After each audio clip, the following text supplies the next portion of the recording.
Bienvenue dans Top Sport. Au sommaire ce soir, waterpolo, nous vous emmenons à la piscine de la Kibitsono pour un retour sur le match du team Strasbourg.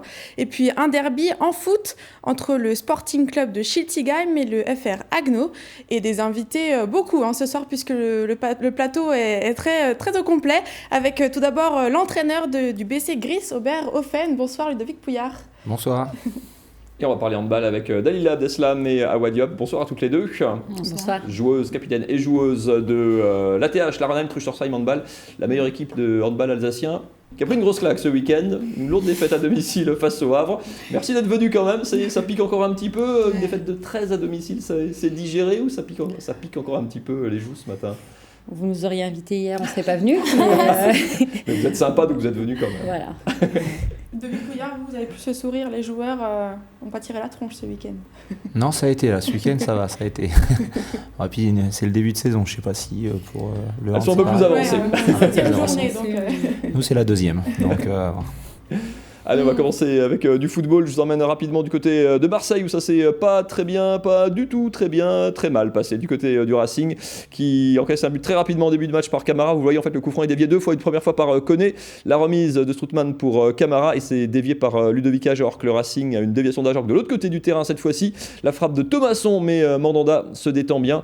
Et Matsels, le gardien du Racing qui va par deux fois être sauvé par son poteau une première fois en fin de première mi-temps. Puis par la transversale sur cette jolie reprise de Radonjic. Mais le Racing qui concède un deuxième but en toute fin de match. Ce penalty de Strootman, ça va pas bien du côté du Racing, 20e et dernier de Ligue 1 avec 9 petits points. Alors pas très loin, les écarts sont encore faibles, mais c'est compliqué pour l'instant. La suite, il faudra rebondir très très vite. La réception de Nice ce samedi à la Méno. Et on parlera football, on reviendra au football, Marine, dans un instant, avec le derby de N2, vous l'avez dit, entre Haguenau et Schiltigheim. Ce sera tout à l'heure, on continue avec du water-polo. Oui, c'était la 3e journée de championnat pour le team Strasbourg. Battu à Marseille il y a 2 semaines, il recevait ce week-end le Pays d'Aix, un autre poids lourd du championnat. Ça se passait à la piscine de la Kibitsono. Le début de match tourne plutôt en faveur des Aixois, en bonnet noir sur les images de Gilles Kuntz. Ils mènent 3-1. Les Strasbourgeois réagissent et prennent à leur tour les devants avec un but d'abord de Markovic et puis là à l'image celui de Bratic. Le team se détache à la fin du deuxième quart-temps et mène 2-3 points à la mi-temps, 9-6. Et puis on pensait les hommes d'Igor Rakunica à l'abri, mais c'était sans compter sur le retour des Provençaux qui recollent à 10-10 puis 12-12. D'habitude performante, la défense strasbourgeoise est en difficulté face à la meilleure attaque du championnat. Et les Alsaciens craquent en fin de match. Le Pays d'Aix prend le large et s'impose finalement 15-13. C'est une deuxième défaite en 3 matchs pour le team Strasbourg, un petit peu à la peine en ce début de saison. On écoute leur entraîneur à l'issue du match.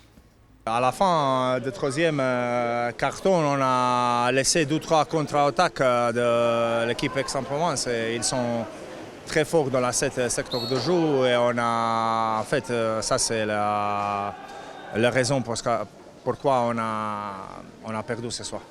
Le team Strasbourg qui devra réagir dès ce week-end avec la réception de Montpellier, ce sera à 20h30. Et puis on poursuit, Mathieu, avec du basket et notre invité. Mais d'abord un petit retour sur le match de ce week-end. Oui, Gris qui pour son premier match de championnat à domicile jouait donc, c'était ce vendredi soir face à Aix-Maurienne. En rouge sur ces images, un habitué aussi de la Pro B. Début de match un peu poussif des deux côtés, ça marque pas beaucoup, pas mal de déchets. Mais Gris a la bonne idée de faire la course en tête avec le bon travail ici de Samir Betcom notamment. Gris qui est devant, qui va progressivement et tranquillement asseoir son avantage. Le bon boulot à l'intérieur aussi, Kevin Dinal qui se fait grimper dessus, qui marque avec la faute, et puis surtout un gros travail en défense à l'image de cette interception de Kevin Italia notamment, qui part au lay-up, 10 points d'avance pour les Verts à la pause, et Aix n'a marqué que 28 points en première mi-temps, un peu moins de réussite à 3 points même si celui-ci rentre, 38-28 donc à la pause, et puis en deuxième mi-temps Gris qui accélère un peu, qui va creuser progressivement son avantage, la petite pénétration de Branch, le geste défensif aussi, on en montre rarement Saul Blanco qui vient nettoyer le cercle et puis qui en fin de match, notamment à hauteur de 16 points, notamment l'Espagnol, marque ici. Gris s'impose sans vraiment trembler, 80-62. première victoire à domicile, c'est la première victoire en championnat cette saison.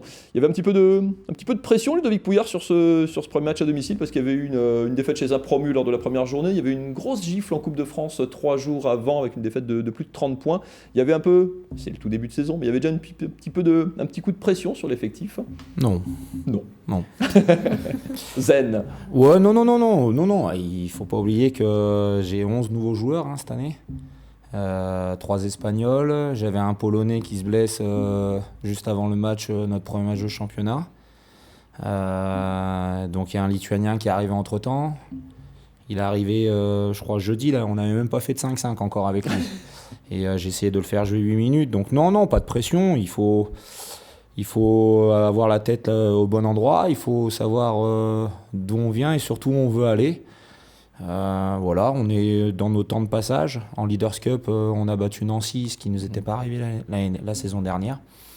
Donc voilà, maintenant le match de Coupe de France, pour moi est anecdotique. On y avait été pour dire d'y aller parce que sinon on prend une amende. Pas jouer sur tous les tableaux, quand il y a Leaders Cup, Coupe de France, championnat en début de saison, ça fait quand même beaucoup. Bah oui, c'est 2 matchs par semaine depuis maintenant début septembre.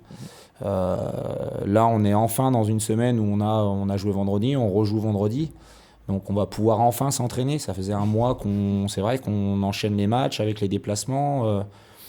Là, je vois par exemple cette semaine pour préparer Aix-Maurienne, on est parti le lundi à Denain, on est rentré le mercredi, on s'est entraîné le mercredi soir avec un nouveau joueur qui sort de l'avion et le jeudi matin et tu joues le vendredi soir. Il y a match quoi. Et vendredi tu joues, donc c'est vrai que c'est pas facile, c'était une période pas évidente et puis ils viennent tous d'univers différents.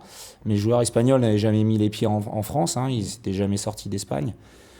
Donc c'est vrai qu'il faut à un moment donné que tout ça se mette en place et puis voilà. Alors il y en a beaucoup qui me disent oui, on perd en coupe. Oui, on perd en coupe comme la saison dernière. Le match de championnat, on avait perdu notre premier match de championnat aussi la saison dernière. Faut pas oublier que Saint-Quentin, oui, c'est un promu, mais c'est pas un promu comme les autres. Oui, c'est une équipe qui est habituée à cette même division. la JP C'est compliqué effectivement de repartir avec un effectif. Alors c'est fréquent au basket, mais complètement renouvelé. Vous avez un joueur qui était là l'an dernier. C'est vraiment c'est un changement qui est subi en bonne partie. Oui, subi. Et puis parce que bon résultat la saison dernière, donc forcément je suis très content pour mes joueurs. Moins pour moi. Vous dites parce que les joueurs, quand on fait une très bonne saison comme vous l'an dernier, où vous étiez promu, vous finissez 8e, vous faites les playoffs, meilleure attaque, forcément les joueurs ont des sollicitations et on peut pas y revenir. On est à 2 matchs de la finale de Pro B, on se fait sortir en demi-finale par Rouen, donc forcément les joueurs ont eu un vrai focus sur eux et il y en a 3 ou 4 qui sont en JP Elite aujourd'hui, il y en a qui ont trouvé aussi en Pro B, donc voilà, avec d'autres conditions que nous on pouvait leur proposer et leur donner. Donc et moi je l'ai toujours dit, ça fait partie du travail. C'est des joueurs, j'ai 2 joueuses à côté de moi, mais j'étais ancien joueur, on joue pas toute notre vie. Ils peuvent gagner leur vie décemment, je dirais, s'ils réussissent bien pendant 8 ans, 10 ans. Donc on n'est personne pour leur dire non, n'y va pas, reste avec moi parce que comme ça j'aurai des bons résultats. C'est pas comme ça que ça se passe. Donc voilà, mais je suis très content des nouveaux, c'est des gros travailleurs. Maintenant, voilà, quand je les vois jouer comme ça, si on met encore 80 points là, ce week-end. Justement, l'attaque, ça reste l'une de votre force. Vous restez sur ce dictat-là moi c'est dans mon ADN. Je m'ennuierais. Là, on encaisse 50 points. Je me dis, c'est finalement, parce que Assier ne joue pas ce week-end, mon espagnol que j'avais l'année dernière. Et j'ai même tendance à dire que c'est mon seul ancien.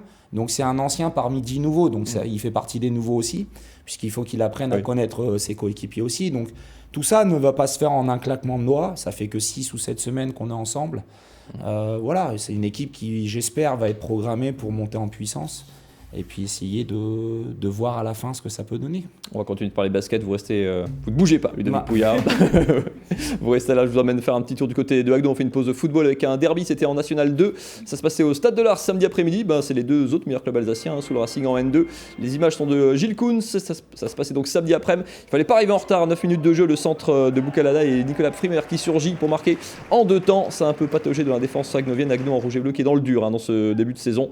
Depuis 9 journées maintenant, le même centre, la tête coupée au premier poteau, ça passe juste à côté, et toujours les centres, toujours côté droit, et cette fois en 2 temps ça va faire mouche. Boucalada s'est repoussé par le gardien, et Nicolas Primer qui surgit comme un boulet de canon pour le doubler. 2-0 juste avant la pause, la rentrée d'un ancien du Racing, notamment Raphaël Gherardi, la frappe repoussée et l'incroyable raté dans les 6 mètres de l'attaquant. La première parade est pour lui, par contre la deuxième effectivement c'est au-dessus. Gherardi, la petite passe en profondeur pour Zoélé qui a fait le raté tout à l'heure et qui cette fois gagne son duel avec Kébédé. Il n'y a pas eu de match du côté du Stade de l'Art, victoire nette et sans bavure du Sporting Club de Schiltigheim sur le score de 3-0 donc, et la joie est de retour dans le vestiaire chilicois. Ça va bien du côté de Chili, je vous propose d'écouter leur entraîneur Stéphane Crusset à l'issue de cette rencontre. On avait privilégié la vitesse pour ce match. On avait mis nos petits gabarits qui vont très vite.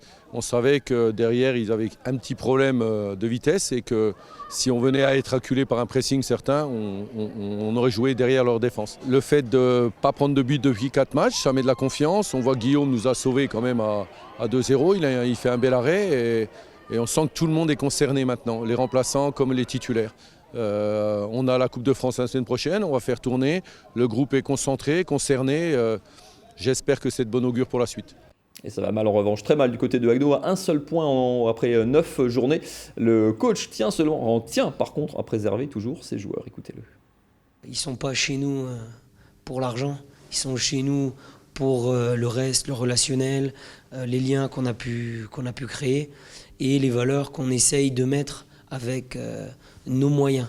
Ça veut dire le travail, de la présence. On aimerait des fois s'entraîner plus, on ne peut pas, parce que certains travaillent, parce que voilà, le staff c'est pareil.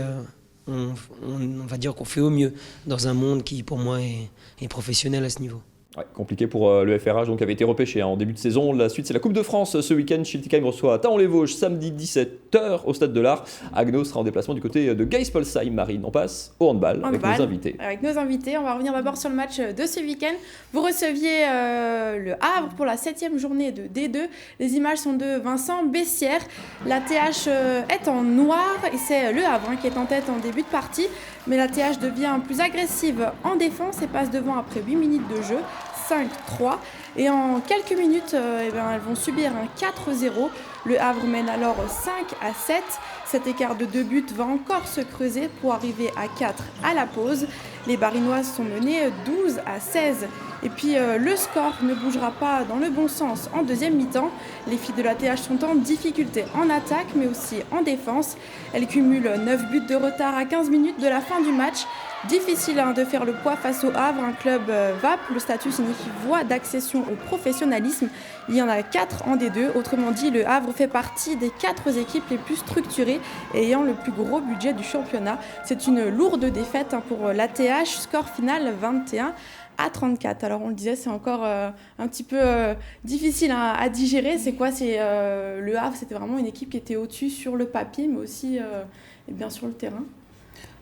Sur le papier, je dirais pas qu'elles étaient au-dessus sur le papier, mais c'est vrai que samedi soir, elles ont montré un bien meilleur visage que nous. On est un peu déçus, beaucoup déçus même du visage qu'on a montré samedi soir. C'était vraiment pas nous. Et on avait vraiment à cœur de proposer un meilleur handball et un meilleur état d'esprit, surtout sur le terrain. Malheureusement, ça a été un jour sans, mais ça a été un jour sans pour toute l'équipe.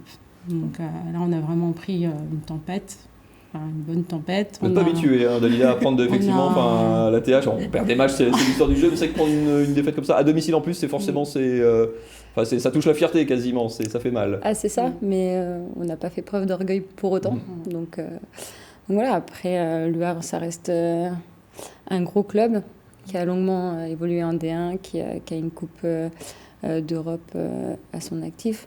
Voilà, on reste à Runheim-Trüchtersheim et je crois qu'il faut rester modeste là-dessus.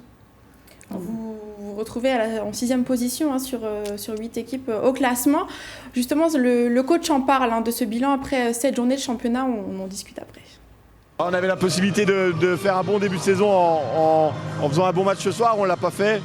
Donc notre début de saison il est un peu laborieux et on sait que le maintien il va être difficile à aller obtenir et qui passera peut-être par les play-downs, mais il faut qu'on se prépare parce que ça va être une belle bagarre. Alors les play-down, hein, vous me disiez, vous vouliez absolument éviter, forcément.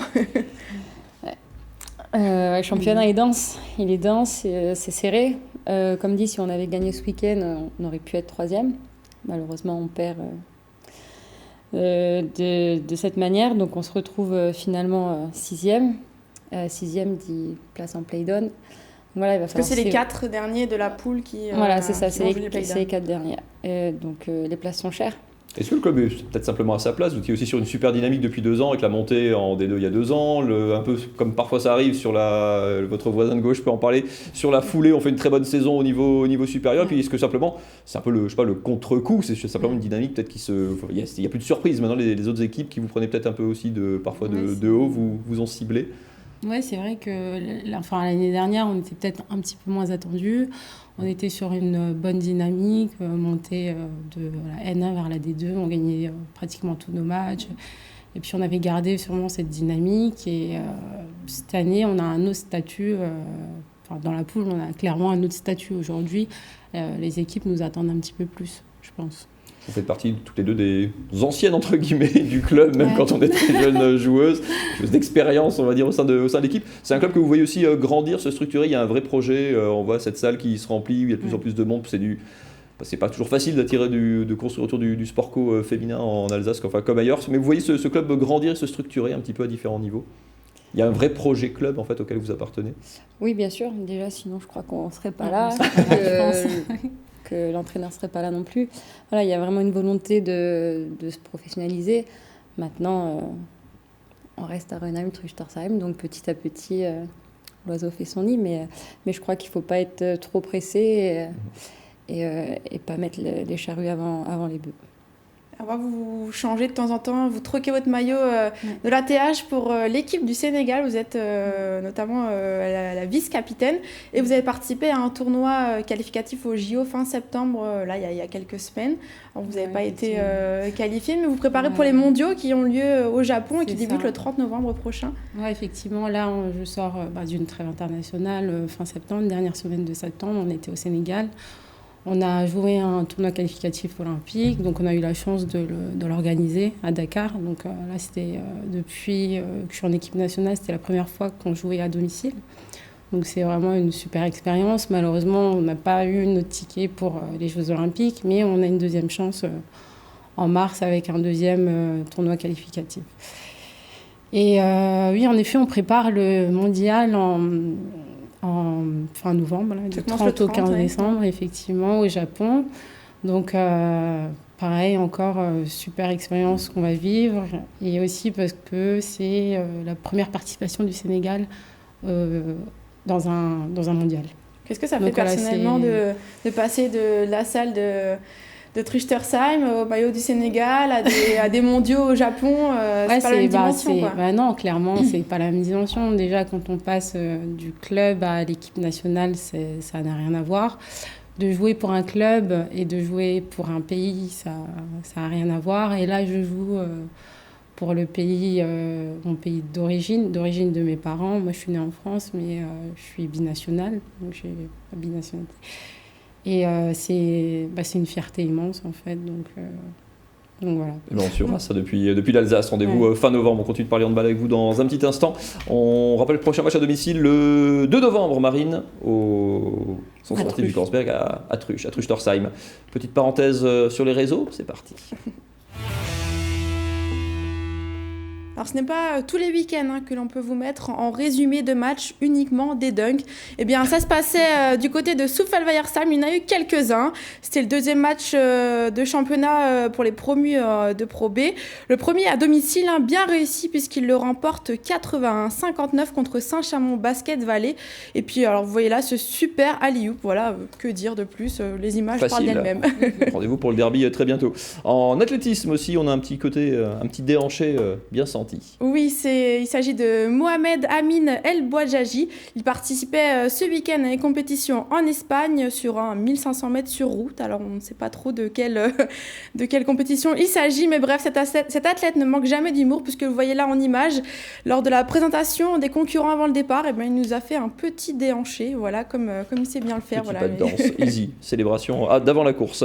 Un duo qui performe toujours, Dan Haddad et Albano Olivetti en tennis. Oui, les deux tennisman ont remporté leur 12e titre en double au tournoi ITF de Rodez, et on a peut-être trouvé le secret de leur succès. Regardez, c'est un échauffement bien préparé pour les deux Alsaciens qui se servent du mur pour s'entraîner sur les smash. Alors c'est un mix un petit peu entre le tennis, le paddle, on ne sait pas trop, mais apparemment ça marche. Et alors c'est pas tout, puisque Dan Haddad s'entraîne aussi à des petits jeux avec la raquette, un petit peu sur la dextérité. Regardez.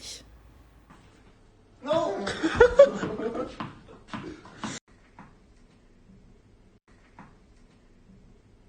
Alors faut le faire, mais bon, apparemment c'est leur technique pour gagner. Ça marche bien. 12e victoire en double pour eux, ça va nettement moins bien pour Pierre Hugerbert, éliminé aujourd'hui à Vienne au premier tour du tournoi par l'Argentin Diego Schwartzmann, 6-4, 6-4. Ça automne des sorties d'été très difficiles pour Pierre Hugerbert. Un mot très vite de basket avant de se quitter, Ludovic Pouillard.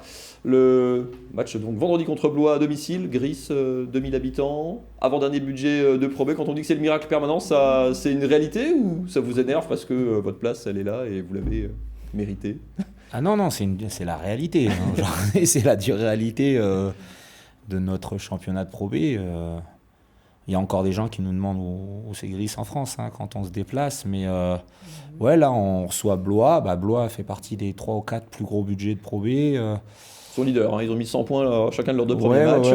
Ils sont bien. Bon, là, ils ont gagné après prolongation, donc ils ont pu enfler le score. Mais bon, voilà. Puis après, on ira à Vichy-Clermont, qui était quart de finaliste l'année dernière en Pro B. Donc, un beau programme. Non, mais moi, je suis content. C'est ce que j'ai dit tout à l'heure. Il ne faut surtout pas oublier qui on est. Et jouer avec ce qu'on sait faire. Donc on va essayer d'attaquer encore une fois et de produire le basket qu'on a pu produire la saison dernière, en essayant pourquoi pas encore une fois de finir meilleure attaque de Pro B, ça serait pas mal. Et d'aller titiller la hiérarchie. Et puis il y aura évidemment deux super derbies contre Souffel, l'autre club alsacien de la division Pro. Oui. Il y a quand même 3 clubs alsaciens au niveau Pro avec la SIG évidemment au-dessus.